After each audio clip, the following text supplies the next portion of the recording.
Hello and welcome to Lavneesh Sir की class.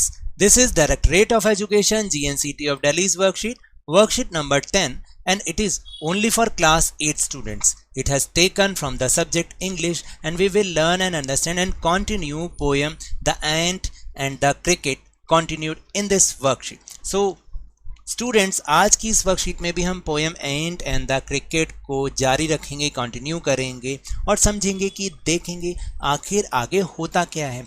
Last worksheet में तो हमने ये समझा था ना कि एक क्रिकेट होता है टिड्डा, यानी कि वो सारे टाइम मौज मस्ती में बिताता है और कुछ भी काम नहीं करता, लेकिन जब सर्दियां आती हैं खाने के लिए कुछ भी नहीं होता तो बेचारा सोच में पड़ जाता है, भूखा रह जाता है क्योंकि हर तरफ तो बर्फ ही बर्फ है, खाने के लिए कुछ भी नहीं बचा। सोचता है क्या करूं, कैसे जीऊंगा। फिर आगे क्या होता है, let's see. In the last worksheet we read about a cricket who spends the summer singing. He doesn't plan anything for winter season. मैंने जैसे अभी आपको बताया कि लास्ट वर्कशीट में हमने यही पढ़ा कि वो जो क्रिकेट है वो सिर्फ गाने में ही अपनी पूरी गर्मियां बिता देता है और सर्दियों के लिए कुछ भी प्लान करके नहीं रखता। So when the winter arrives, he complains that he has nothing to eat. और वो शिकायत करने लग जाता है कि उसके पास तो खाने के लिए कुछ भी नहीं बचा। Today we will read how he asked the ant for help. आज हम समझेंगे कि आखिर वो चींटी के पास जाकर उससे कैसे हेल्प मांगता है। So without wasting our time, let's start and understand with me. Warm up activity. सबसे पहले एक एक्टिविटी बहुत ही इजी है। Think of someone, family member और फ्रेंड।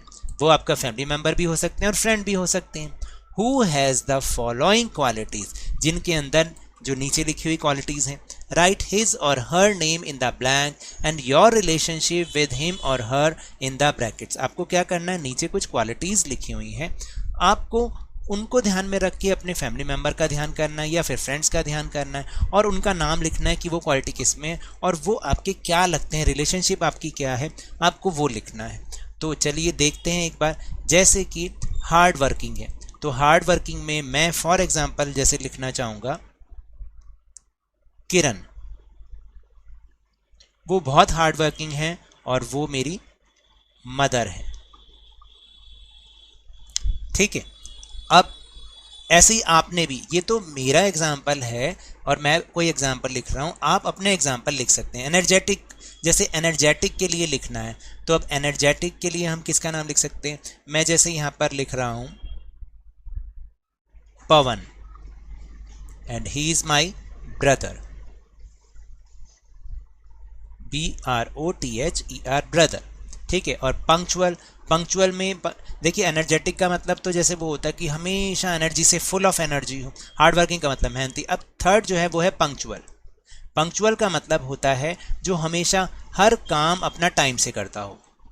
तो उसमें मैं लिखना चाहूंगा दीपक, जो कि ही is my friend. And last is helpful, जो हमेशा हेल्प करते रहते हैं। उसमें मैं मान लीजिए मैं यहां लिख देता हूं Manisha and she is my sister.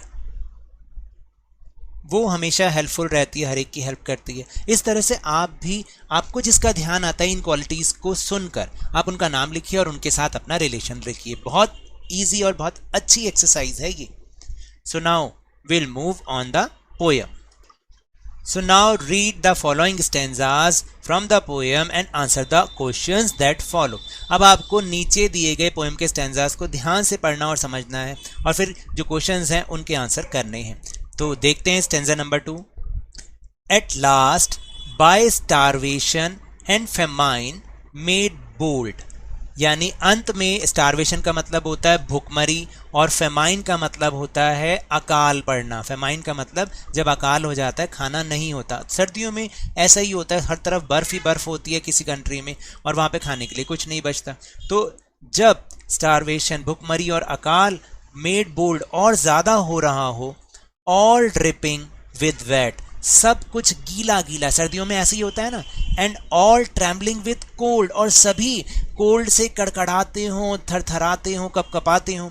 Away he set off to a miserly ant. तो ऐसे में जब ये सब मौसम चल रहा था, ये सब सीन हो रहा था, तो वो उस मिजरली, ठीक है, मिजरली नहीं बोलना, इसे माइजरली करना है। माइजरली एंट का मतलब होता है कि ऐसी चींटी जो कि सब कुछ बचा बचा के रखती हो, कंजूसी से खर्च करती हो। तो वो कौन गया? जो क्रिकेट था उसके पास गया, ऐसी एंट के पास गया। To see if to keep him alive he would grant him shelter from rain. तो किस लिए गया? कि शायद उसे लगता था कि वो उसे जिंदा रखेगी और शायद वो उसको जो है रहने के लिए, बचने के लिए घर भी देगी। किससे? बारिश से बचने के लिए। और ऐसा करके वो शायद उसको जिंदा रखेगी। And a mouthful of grain he wished only to borrow he would, ये है ही वुड, ऐसे पढ़ेंगे, he would repay it tomorrow. And mouthful of grain का मतलब, और उसको खाने के लिए भी कुछ देगी, और साथ में उसकी ये इच्छा थी कि वो सिर्फ ऐसा सिर्फ उधार लेगा और कल यानी समय आने पर उसको लौटा देगा। तो ये था सेकंड स्टैंजा कि जब ऐसा सब हो रहा था, भुखमरी हो रही थी और जो है फेमाइन, अकाल पड़ रहा था, सब कुछ गीला गीला हो रहा था, सब लोग कपा रहे थे सर्दी से। तो ऐसी सर्दी में वो ऐसी चींटी के पास गया, टिड्डा, और उसको आशा थी कि वो उसको ज़िंदा रखेगी, खाने के लिए देगी और रेन से बचने के लिए शेल्टर भी देगी, और वो ये सब चीज़ उधार पे करेगा और समय आने पर उसको वो लौटा देगा। If not he must die of starvation and sorrow. और अगर ऐसा नहीं हुआ तो वो ज़रूर भुखमरी और दुख के कारण मर जाएगा। तो ये था stanza number 2। Now will move on question answer section. Now question number 1, name the 2 characters in the above stanza. किन 2 कैरेक्टर्स के बारे में इस स्टैंजा में बात हो रही है? बहुत इजी है, आपको भी पता है, आप भी लिख लीजिए मुझसे पहले ही। मैं तो धीरे धीरे लिख रहा हूं, आप पहले ही लिख लीजिए। द क्रिकेट यानी टिड्डा एंड द एंट मतलब चींटी। Second question, what help did the cricket ask for from the ant. जो क्रिकेट था वो चींटी से क्या हेल्प चाहता था? मनी, फूड एंड शेल्टर या वार्म क्लोथ, गर्म कपड़े? क्या चाहता था? कौन सी हेल्प चाहता था? Right answer is B, food and shelter.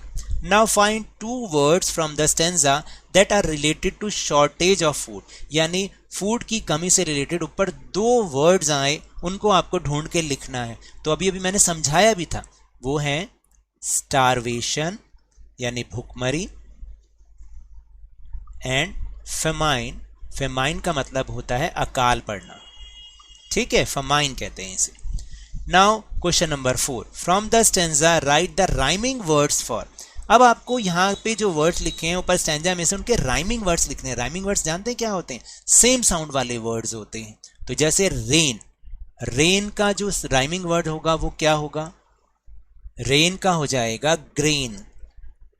देखो दोनों की साउंड सेम है ना, रेन एंड ग्रेन। ग्रेन का मतलब खाना। फिर टुमारो, देखिए कौन सा वर्ड है इसका बिल्कुल राइमिंग वर्ड? बोरो। टुमारो का मतलब कल और बोरो का मतलब उधार। फिर बोल्ड, बोल्ड का राइमिंग वर्ड क्या होगा सेम साउंड वाला? कोल्ड। यस, बोल्ड कोल्ड है ना राइमिंग वर्ड्स। इस तरीके से हमें इसे लिखना है। और ये जो पोयम है to be continued next week, अगले हफ्ते भी जारी रहेगी। So now that's all for this worksheet. अगर मेरे इस तरह समझाने से अब आपको समझ में आने लगा है तो इस वीडियो को और चैनल को लाइक दीजिए, शेयर कीजिए, सब्सक्राइब कीजिए और अपने ही इस चैनल रवनीश सर की क्लास के सब्सक्राइबर्स को 50K यानी 50,000 तक जल्दी से जल्दी पहुंचाएगी। But remember, whenever you will go outside, please wear your mask, keep maintaining physical distance of 6 feet और 2 yards। और जब भी आपकी टर्न आए कोरोना की वैक्सीनेशन जरूर लगाएं, क्योंकि कोरोना को हराना है और जिंदगी को एक बार फिर से सुहाना बनाना है और उसके बाद स्कूल भी जाना है। इसी उम्मीद के साथ बहुत बहुत धन्यवाद।